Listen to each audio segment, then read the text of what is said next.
Before the police got here, it was really uncomfortable and disturbing. Some 6-foot guy out there jumping in front of your house and that.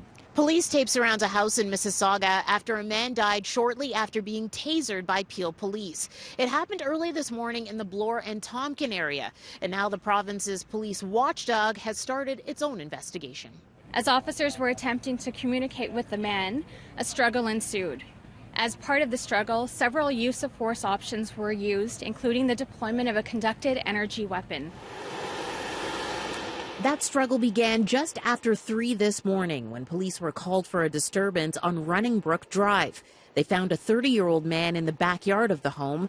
The neighbor across the street who called police says that he saw a man acting erratically in the area. He walked up to the end of where the driveway starts, to that corner, maybe half a dozen times, kicking and screaming, and then he moved on this side and walked up 2 or 3 times, and then he stopped in my driveway and he was chanting there, and he stopped over here, and I said to my wife, it's time to get the police involved.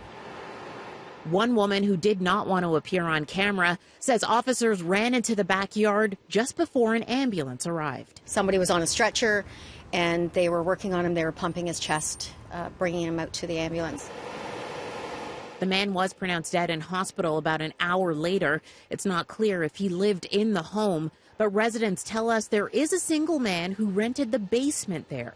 Other neighbors say noise in the area isn't uncommon, with people often seen drinking in a nearby park. They're drinking back there all the time and screaming and yelling and whatever else they're doing. So it's not unusual for that around here, but I guess it just got to the point where it went a bit too far today. I don't know. This is the second time in just over 2 months that a man died after being tasered by Peel officers in Mississauga. In September, a 34-year-old man died following a struggle with police at a home near Morningstar and Goreway in Malton. The Special Investigations Unit is still probing that earlier case in Malton from September. They're asking anyone who may have any information on what happened today to give their lead investigator a call. A number can be found at citynews.ca. In Mississauga, Tammie Sutherland, City News.